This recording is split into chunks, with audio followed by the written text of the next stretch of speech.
Good evening friends. आज के video में हम इकोनॉमी के बारे में डिस्कस करेंगे।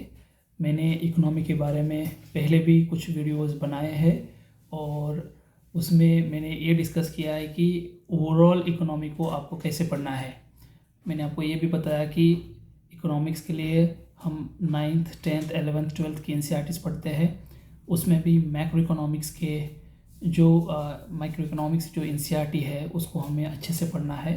और इसके अलावा आपको एक स्टैंडर्ड रिसोर्स यूज़ करना है इकोनॉमी के लिए, और वो कोई भी हो सकता है। उसमें आप वज्राम के नोट्स पढ़ सकते हैं या आप मृणाल के नोट्स पढ़ सकते हैं। इसके अलावा नेक्स्ट आईएएस के नोट्स हैं, तो खूब सारे इंस्टीट्यूट है। विजन आईएएस के नोट्स है, तो बहुत सारे इंस्टीट्यूट के नोट्स है। इसमें से आप किसी की भी नोट्स पढ़ सकते हैं। इसके अलावा आपको न्यूज़पेपर है, न्यूज़पेपर में जो भी इकोनॉमिक कॉन्सेप्ट्स आ रही है, थियरीज़ आ रही है, और जो कॉन्सेप्ट्स और इकोनॉमिक थियरीज़ वर्ल्ड रिलेटेड और इंडिया रिलेटेड है उन पे आपको फोकस करना है, उन पे नोट्स बनाना है, वो एक पढ़ना है। और उसके अलावा आपको पता है कि मंथली मैगज़ीन में जो भी इकोनॉमिक का जो पोर्शन होता है उसमें कुछ चीज़ें होंगी जो बहुत ही इंपॉर्टेंट होंगी, उनको आपको पढ़ना है। तो ये एक ओवरऑल आई वुड से कि एक फ्रेमवर्क है जिसके अंदर आपको इकोनॉमी पढ़ना है। आज के इस वीडियो में मैं आपको इकोनॉमी के 2 चैप्टर्स स्पेशली जो प्रीलिम्स ओरिएंटेड बहुत इंपॉर्टेंट है, जिन पे बहुत क्वेश्चंस पूछे जाते हैं, और लास्ट कुछ ईयर्स में आप देखोगे तो इनका जो वेटेज है प्रीलिम्स के पेपर्स में तो वो बढ़ रहा है। तो वो इम्पोर्टेंट 2 चैप्टर्स है, external sector and money and banking. तो मेरे पास इन 2 चैप्टर्स की नोट्स है। ये एक्सटर्नल सेक्टर्स की नोट्स है। इसको मैंने 3 से 4 पेजेस में ही इसके नोट्स बनाए हैं, और इसे मैं अच्छे से याद किया। इस नोट्स को मैंने प्रीलिम्स के लिए, और उसके बेसिस पे ही मैंने प्रीलिम्स और मेंस के पेपर्स लिखे। और ये दूसरा है मनी एंड बैंकिंग, तो ये भी 4 पेजेस में ही ये मनी और बैंकिंग के नोट्स हैं जो मैंने बनाए थे। अगर आप इस एक्सटर्नल सेक्टर चैप्टर्स की नोट देखोगे तो इसमें I have started my notes with definition of balance of payment, और इसमें मैंने डेफिनेशन लिखी है जैसे कि economic transactions made between residents and non residents of a country for a specific period, that is 1 year, and यहाँ bye सी लिखा है बाय सेंट्रल बैंक इन $, और capital account plus current account. तो शॉर्ट स्पेस में उसकी डेफिनेशन प्लस उसके various aspects मैंने cover किए हैं।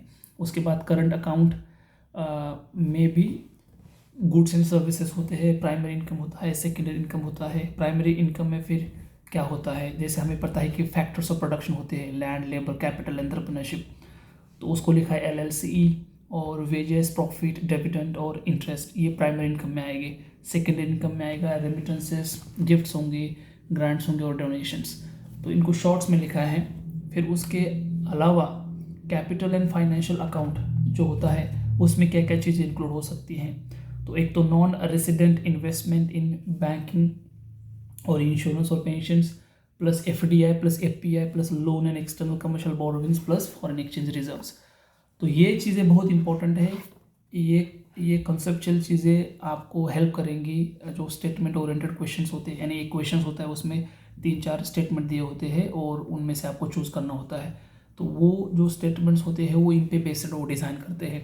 जैसे कि यहाँ बैलेंस ऑफ पेमेंट है, उसको उसकी डायग्राम है जिसमें current account, capital account, invisible और विजिबल, ये करंट अकाउंट के अगेन 2 सब टाइप। कैपिटल अकाउंट में फिर इन्वेस्टमेंट, लोन्स, और ये जो बैंकिंग वाली है NRI की डिपॉजिट वगैरह, तो ये कैपिटल अकाउंट में इंक्लूड किया है। फिर इनविजिबल को फिर डिवाइड किया है जैसे कि सर्विसेज, इनकम और ट्रांसफ़र। तो ये चार्ट के फॉर्मेट में मैंने यहाँ लिखा था और उसको याद किया था।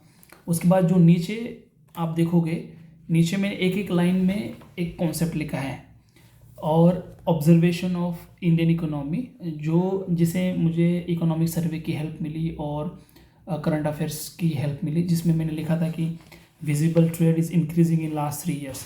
तो ये जो स्टेटमेंट्स होते हैं इनमें आपको ध्यान देना है, क्योंकि जो इनविजिबल ट्रेड होता है या विजिबल ट्रेड होता है या प्राइमरी इनकम ग्रो हो रहा है या डिक्लाइन हो रहा है, सेकेंडरी इनकम या ट्रांसफ़र ग्रो हो रहा है डिक्लाइन हो रहे हैं, करंट अकाउंट बैलेंस उसकी सिचुएशन क्या है, करंट अकाउंट बैलेंस की जो ट्रैजेक्टरी थी वो कैसे थी, वो इंक्रीजिंग थी या डिक्लाइनिंग थी या रैंडम थी।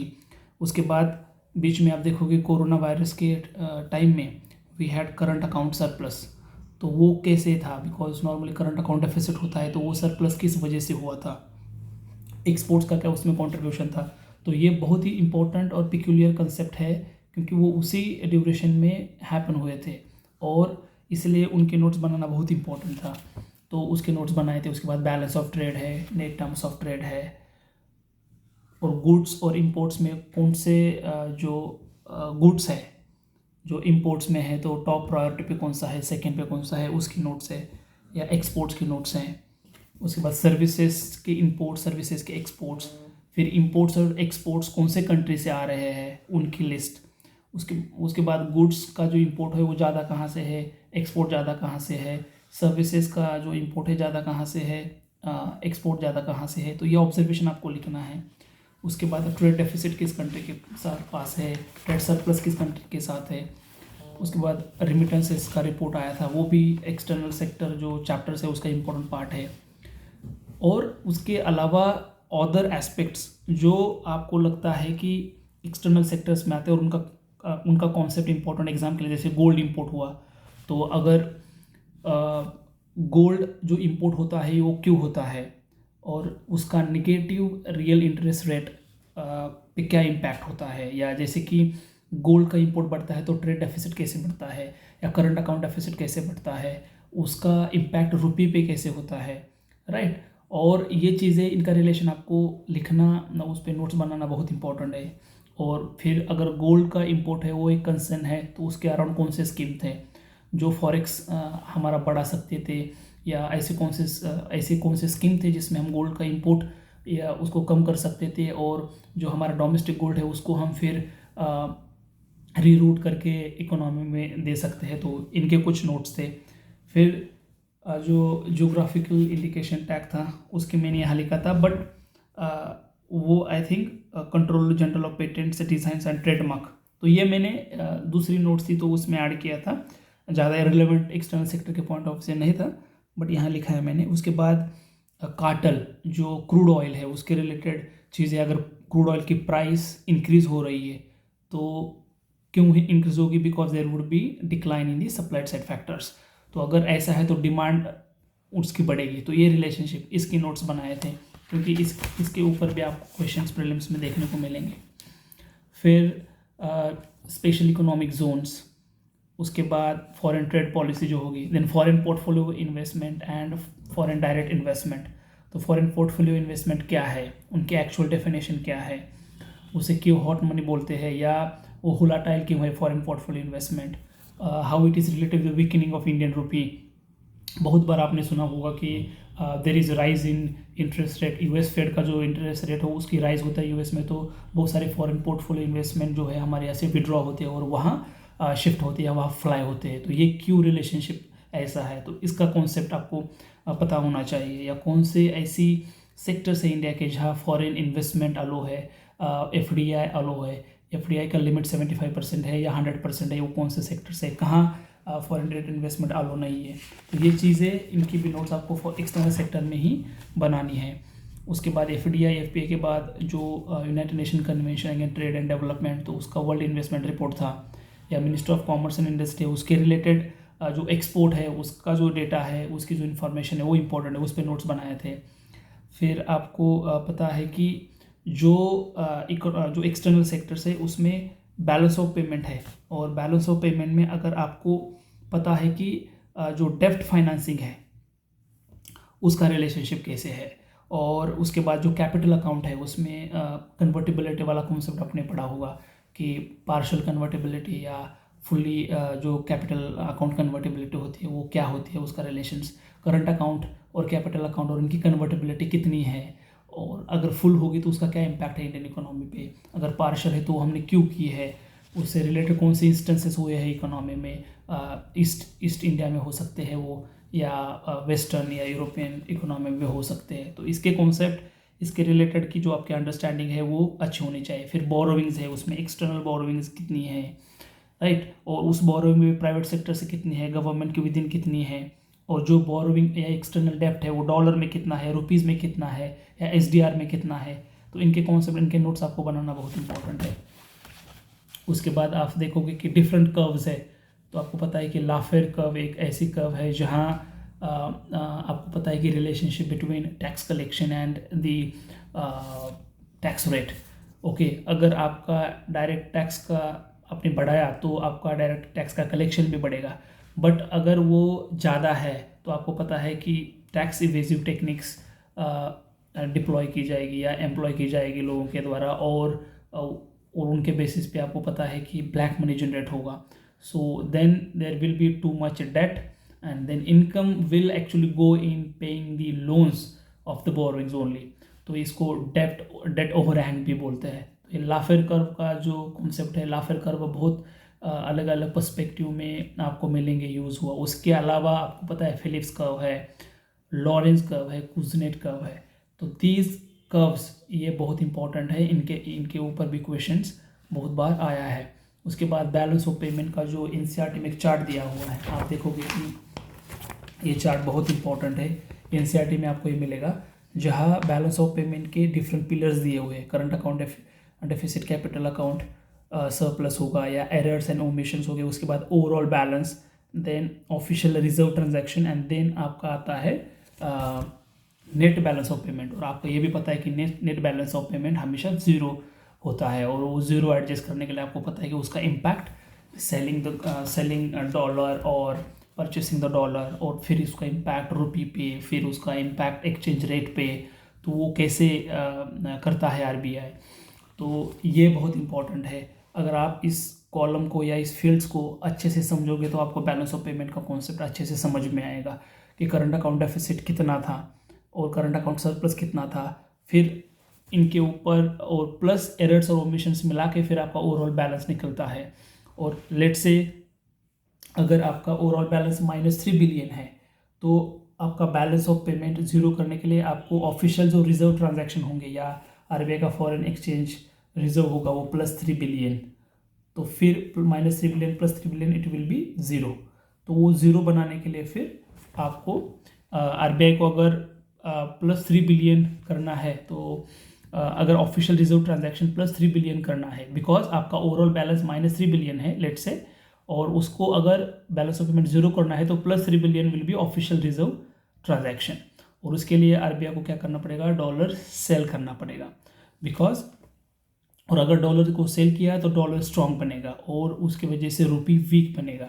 और आपको पता है कि अगर रुपी वीक बन गया तो उसका इम्पैक्ट इंपोर्ट्स पे होगा। सो इंपोर्ट्स विल बिकम आपकी जो बैड इंपोर्ट्स उसको हम कहेंगे, उसके अपोजिट है। अगर आपके ऑफिशियल रिजर्व ट्रांजैक्शन -87 है, इसका मतलब you will have to purchase dollar. और अगर आप डॉलर परचेस कर रहे हो तो आपको पता है कि your rupee will become strong. और अगर रुपी स्ट्रॉन्ग बनता है तो आपको पता है कि it will impact exports and imports. So exports will be bad export, because आपको पता है कि अगर आपका एक्सपोर्ट्स अच्छा होना है तो आपका रुपी वीक होना है, यानी आपका जो डॉलर है, डॉलर की तुलना में जो रुपी है वो डिप्रिसिएशन होना इम्पोर्टेंट है। और अगर रुपी डिप्रिसिएशन फेस कर रहा है तो आपके एक्सपोर्ट्स बढ़ेंगे, या अगर आपका रुपी अगर एप्रिशिएट हो रहा है तो आपको जो इंपोर्ट्स है वो इम्पैक्ट होगा आपका, right. So this is the relationship. तो ये आपको इस चार्ट के माध्यम से भी समझना है। Then the concept of sterilization कैसे है, यानी अगर आपके इकोनॉमी में डॉलर आ रहा है और उस डॉलर को अगर उसकी वजह से अगर फॉरेन एक्सचेंज रेट आपका बहुत इम्पैक्ट कर रहा है तो आपको उस डॉलर को सक करना पड़ेगा। उसके लिए you will have to purchase दो डॉलर। सो रुपी का इंजेक्शन होगा इकोनॉमी में, that will have the inflationary effect. और उसको कम करने के लिए then you will have to again suck that rupee from the market through open market operations, and then this concept is called the sterilisation etcetera. तो ये concept आपको जानना बहुत इंपॉर्टेंट है। Then there is a Mundell Fleming ट्रिलेमा, उसमें कौन कौन से 3 एस्पेक्ट है। उसके बाद करंट अकाउंट डेफिसिट और करंट अकाउंट सरप्लस, इन चीज़ों को समझते हुए आप 1991 के बैलेंस ऑफ पेमेंट का क्राइसिस हमने कैसे फेस किया था उसका एक एक्सप्लेनेशन दिया है, एनसीईआरटीज़ में भी दिया है, तो उसको आपको लिखना है, उसको आपको समझना है। उसके बाद ये जो बैलेंस ऑफ पेमेंट है उसका जो इम्पैक्ट है, ये बैलेंस ऑफ पेमेंट क्यों फेस किया जाता है, और बैलेंस ऑफ पेमेंट अगर क्राइसिस फेस हो रहा है तो उसके आउटकम क्या होंगे, तो इससे रिलेटेड भी आपको जो ऑब्जर्वेशन है नोट्स में आपको लिखनी है, ताकि उसके बेसिस पे जो भी क्वेश्चंस आएगा वो आपको आसानी से आप उसको सॉल्व कर पाएंगे। Then there is a reserve bank of India forex reserves, तो उसमें कौन से करेंसी में या कौन से जो फील्ड है उसमें कितनी इन्वेस्टमेंट है इंडिया की, because forex reserves consist of lot of thing like FCA जो करेंसी होती है, फॉरेन करेंसी एसेट हो सकता है, उसमें फिर आपका गोल्ड है, तो जो फॉरेन करेंसी एसेट्स है गोल्ड है, उसके बाद IMF के जो रिजर्व ट्रांच है, IMF की SDR, तो इन सब में फॉरेक्स रिजर्व्स है जो RBI का है, तो ये उनका जो डिक्रीजिंग ऑर्डर है या इंक्रीजिंग ऑर्डर है, तो उसको आपको याद रखना है। उसके बाद IMF के जो SDR है उसमें कौन सी करेंसी है, इंडिया का कितना उसमें कंट्रीब्यूशन है, कौन से कंट्री का ज़्यादा कंट्रीब्यूशन है, तो ये चीज़ें आपको याद रखना है। उसके बाद अगर फॉरेक्स बढ़ा है तो वो क्यों बढ़ा था, for example post corona virus के पीरियड में क्या सिचुएशन थी जहाँ करंट अकाउंट सरप्लस हुआ था या इम्पोर्ट्स डिक्लाइन हुए थे, तो FDI और FPI का उस पर कैसे इम्पैक्ट पड़ा था, या रुपी स्ट्रॉन्ग होता है और फिर एक्सचेंज रेट वोलेटिलिटी का क्या रिलेशनशिप है, एक्सपोर्ट कैसे सफ़र करता है, जैसे मैंने आपको पहले बताया। तो ये चीज़ें आपको समझना है, इनके नोट्स बनाना है और इन कॉन्सेप्ट को बार बार रिवाइज करना है, ताकि आपकी क्लैरिटी आ जाए इन कॉन्सेप्ट पे, इन टर्म्स पे, ताकि कोई भी अगर क्वेश्चंस आपको कंसेप्चुअल इसके बेस्ड आता है तो आप इसको रिलेट कर पाते हैं।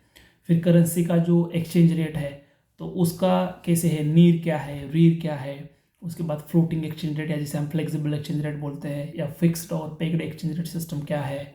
जैसे फ्लोटिंग एक्सचेंज रेट सिस्टम है तो उसमें डिप्रिसिएशन एप्रिसिएशन आता है, और फिक्स्ड या पेग्ड एक्सचेंज रेट सिस्टम है तो उसमें डिवैल्यूएशन रिवैल्यूएशन होता है।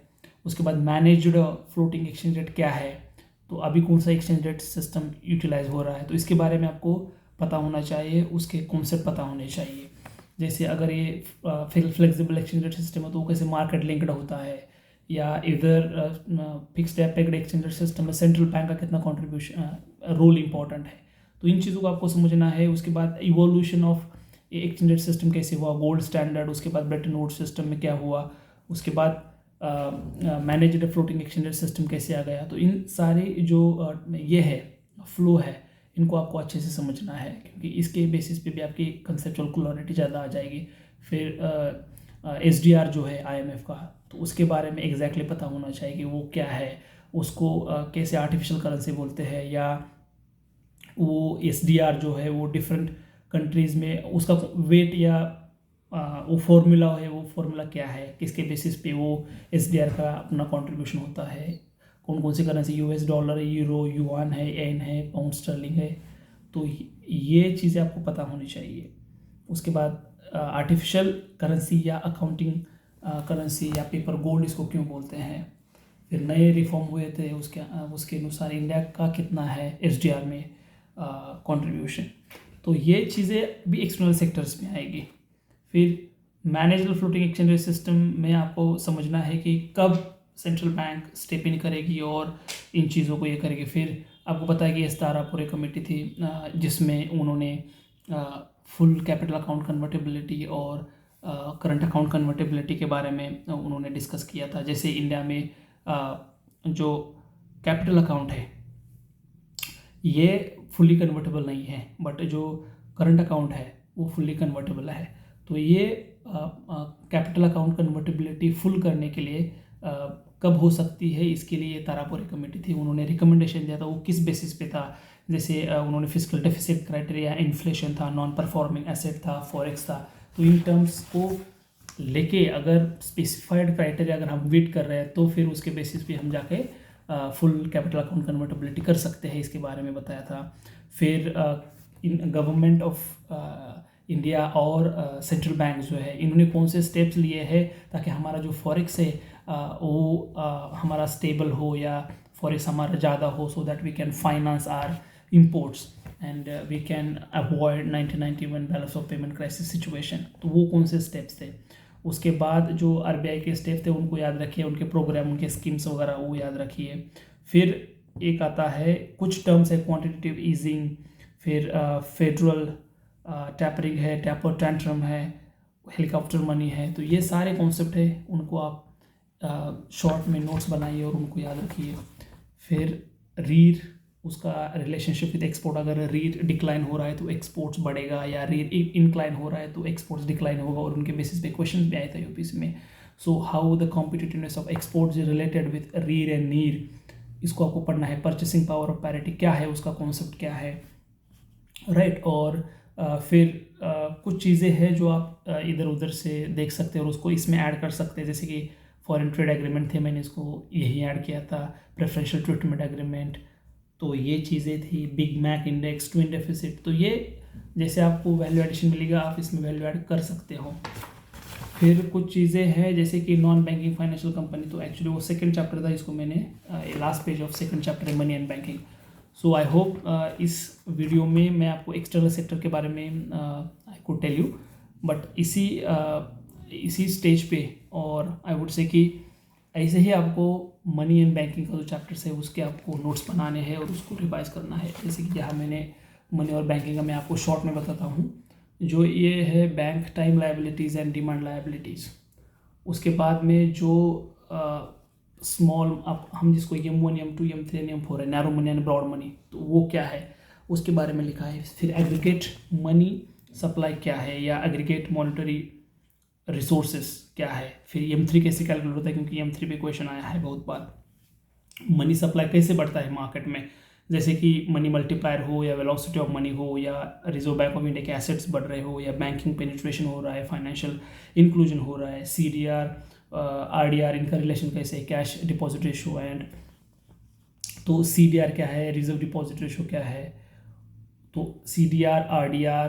फिर उसके बाद जो एसेट्स एंड द लायबिलिटीज़ है वो क्या है, मनी मल्टीप्लायर का कॉन्सेप्ट क्या है, मनी मल्टीप्लायर कैसे इम्प्रूव होता है, और उसके बाद वेलोसिटी ऑफ मनी क्या है, और जो मॉनेटरी पॉलिसी है, मॉनेटरी पॉलिसी क्या है, फिस्कल पॉलिसी क्या है, और फिलिप कर्व क्या है। और उसके बाद इंपॉर्टेंट कॉन्सेप्ट है कि क्वांटिटेटिव टूल, जनरल टूल और इनडायरेक्ट टूल्स कौन से हैं, CRR और SLR। तो फिर उसके बाद bank rate, MSF, repo rate, reverse repo rate, ये सारी चीज़ें मैंने इस मनी और बैंकिंग में लिखी है।